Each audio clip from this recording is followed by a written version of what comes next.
www.MVRemix.com. Hello. How are you? Hi, I'm fine, thanks. How are you? I'm not doing too badly. Finally got this sorted. Sorry? I said we finally got this sorted. Been a couple of Yeah. times when we've been trying to set it up, so. Oh, okay. Alright, so, Better late than never. Okay. first and foremost, I've actually been looking at various biographies and I haven't been able to find out why you call yourself Miss Dynamite, so why is that? Okay. It's just because that's the name that one of my friends chose for me. When I decided I was going to be a garage MC, like, it's just the same as, like, rapping. No one uses their real name, but everyone has a stage name, and that was just the name that one of my friends came up with. Nice. Now, I haven't been back to the UK since October last year. But when I was there, I saw how big Dynamite was actually in the charts and whatnot. Now, I'm wondering if you've received much interest in tabloid press, and if so, are there any particular stories which made you laugh a bit? What do you mean in terms of that song? No, I mean in terms of because of your popularity at the moment. Has, like, the news of the world or whatever come up with some interesting little story on your life, which of course isn't true, a decent rumour or something? How long have you got? Because there's bloody millions of them. Do you have a favourite? They are really, really on my case at the moment, and they've come up, all of them, one after the other, have come up with thousands of stories which are not true. And it pissed me off at first, but I've really got used to it now. They're just idiots. They sit outside my house, like, waiting, like, following my mum to the shop. Like, I don't know what they're expecting us to do at the shop, but they're just, I don't know, pretty sad people. Never mind. But no, they've thought of the most crazy stories. The last one was actually really out of order, and that was in the Daily Sport, I think. And, you know, that's like a real, I don't know, women with their tits out paper. Yep. And I went into the newsagents, and I was on the front cover of the Daily Sport with my head and another woman's body, a stripper's body with the biggest tits you've ever seen in your life, sprawled out with her legs wide open, but with my head on the picture. Oh. And you can imagine I'm standing in the middle of the newsagents. I started laughing my head off, and I looked at the woman at the counter, and I was like, look, I was like, that's me, in my whole excitement. And she was laughing as well, obviously, because she knows it's not really me, but the picture was really funny. And then, like, during the rest of my day, I actually got quite annoyed about it, because I thought it was really out of order. But at first, it was quite funny. I was laughing. Yeah. Yeah, great. There's always something in there. See, that's the weird thing which I found about living in the UK as compared to living in North America where I am now, which is the second you have anything like that happen in a tabloid or whatever here, they sue straight away. Yeah. But we don't usually do that in the UK.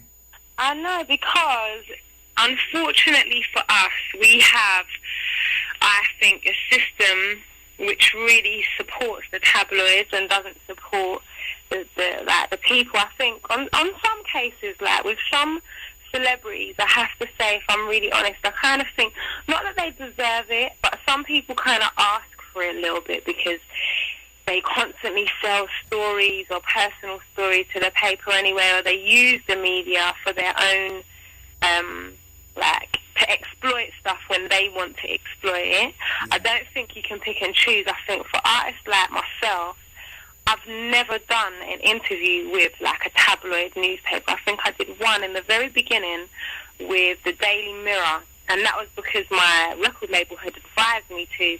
And once I read what the woman had written, which was really, really far from what I'd said to her, I was like, that's it, I'm never doing a tabloid interview ever again, you know. And I don't use the press anymore. I'm not the type of person that goes out and wants to be seen in all the hot spots with all the celebs and all that. I really try to keep myself to myself.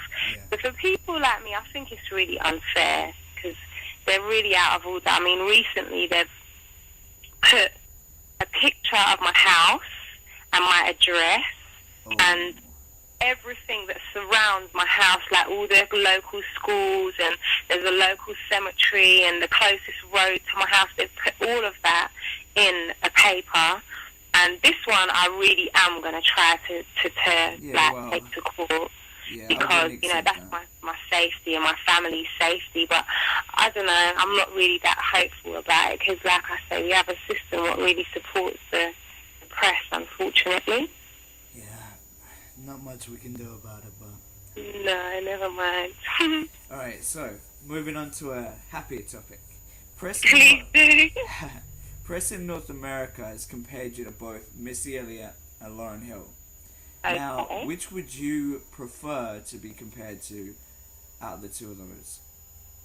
To be honest with you, I really, really, really do not mind because I love both of them for different reasons. Like, I really love Missy because she's very original, she's different, she's always changing her style and giving herself a bit more edge. She really, like, sets trends rather than kind of follows them. She's very, I don't know, very edgy and original, which I really like about her. Plus, she doesn't use her body or her looks or whatever in any way to try and, like, sell her record. She does it purely off of her talent, I believe. And for Lauryn Hill, I love her lyrical content, the things that she chooses to talk about. Again, because she doesn't really do that whole thing of trying to, like, sell sex to, you know, help her sell. So I like both of them. I think it's a huge compliment to be compared to both of them. Yeah.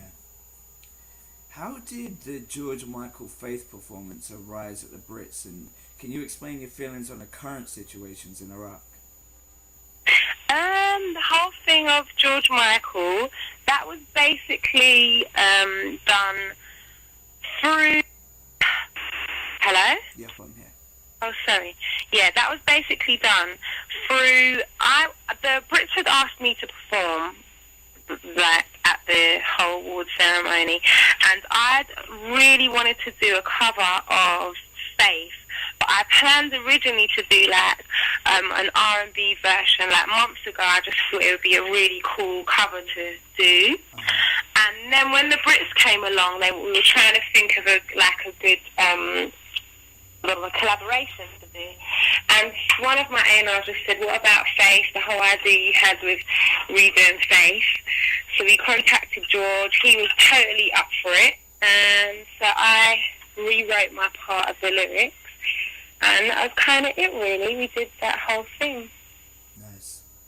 And your feelings on the situation in Iraq right now? My feelings, I think it's really, really, really sad. I'm glad that everything seems to kind of be over, or the whole shooting and bombing seems to be over.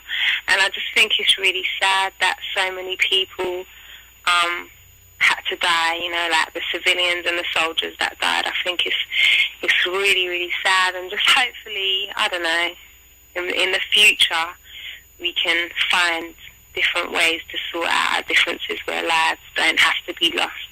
Because I kind of think that hopefully, you know, there's a positive outcome from everything, but I just wish that lives didn't have to be lost in order to, like, accomplish whatever has supposedly been accomplished. Yeah. Now, on your album, there wasn't any garage material, as of course you said, you're more so known for that when you were coming up. Now, I read in an interview that you said you would like to do some, but you have to have it diluted if you were to because of where you are in terms of the mainstream. Would you consider putting out white labels and doing things on an independent level so as not to tarnish your reputation? Well, it's not even about tarnishing my reputation, but that's exactly what I plan to do. The thing is, I couldn't care less at all what if I was to put garage on my album, it wouldn't be because I think, oh no, the mainstream are not going to like me anymore and they're going to think that I'm something that I'm not or anything like that, because I don't mind what people think of me. What it really boils down to is being able to cross over and touch a wider audience, and garage doesn't do that at the moment. So I'd prefer to sing in terms of the mainstream because I know my message is going to be heard by, you know, a lot more people.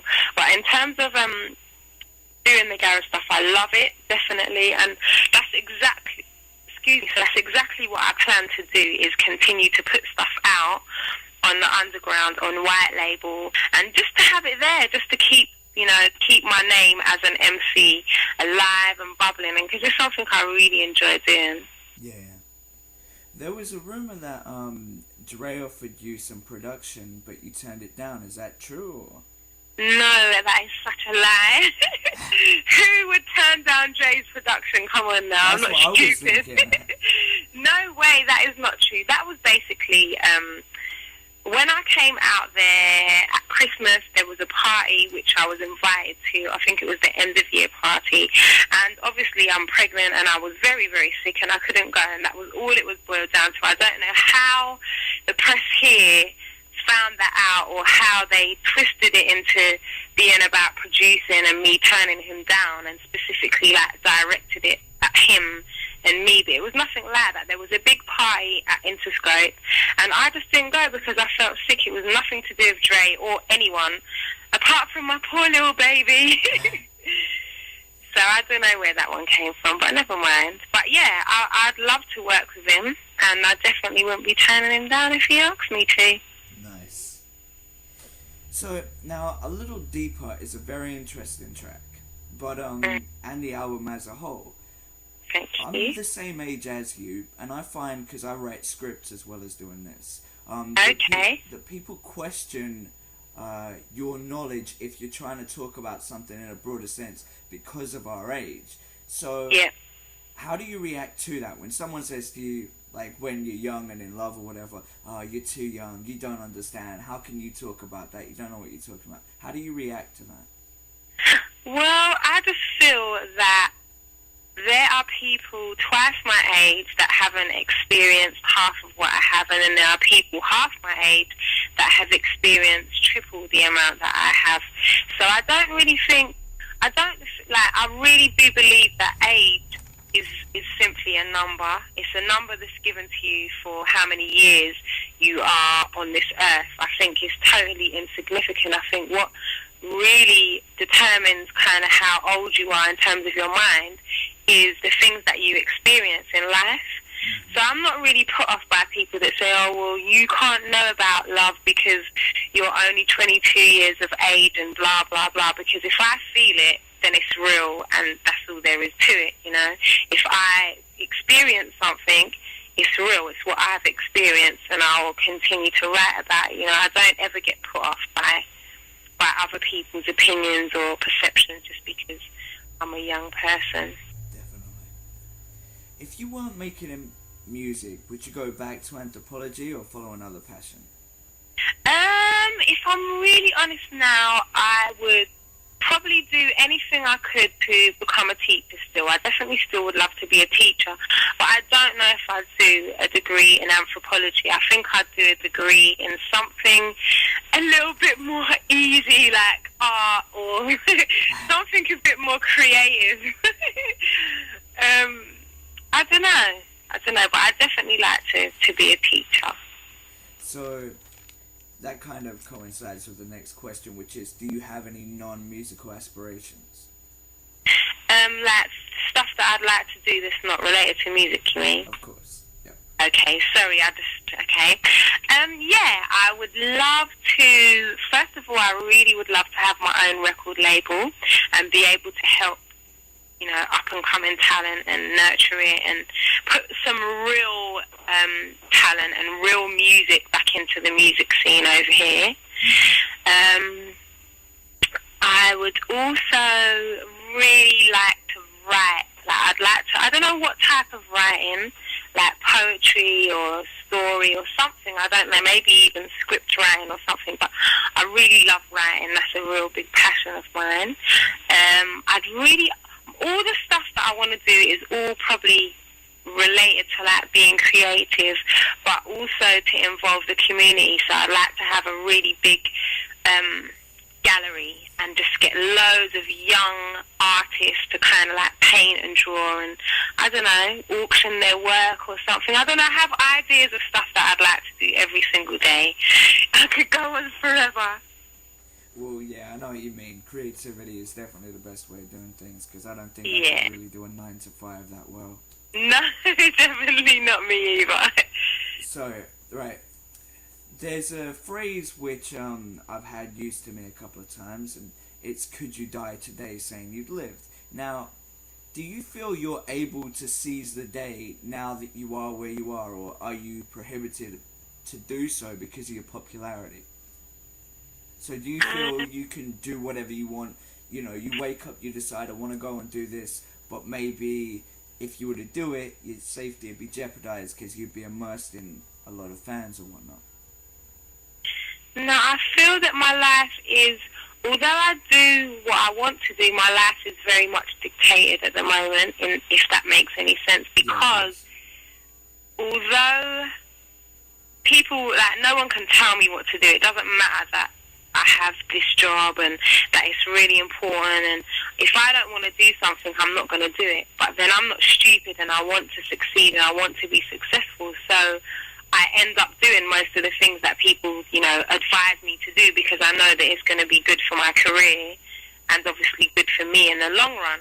My life is pretty much dictated, I suppose, by my determination to succeed at the moment, and that doesn't always, I don't know, that doesn't always work in harmony with kind of what I actually really want to be doing. I don't think, if I died today, I wouldn't, I've had a great life, but I don't think I could say I've lived. I could say I've survived, and I'm almost living, but I still think I've got, you know, a while to go. I think when I'm able to really help other people, and I'm in a position to really, you know, offer opportunity to other people, then I'll be able to say that I've lived. Definitely. So aside from having and soon to be raising a child, what else are you working on? Okay, I'm going to be starting my new album, working on my new album, because obviously over here we've done quite a lot of singles. Obviously I'm going to start trying to conquer America and see how my whole, I don't know, my album and how Miss Dynamite does over there. And just really, I don't know, focusing on getting myself into gear and balancing the future as well as I can. Nice. Do you have any last words or comments you'd like to put to your fans or potential fans that are going to be reading this? I'd just like to say that I really look forward to coming and seeing all the people in the US and performing in front of them all, and I just hope they enjoy my music.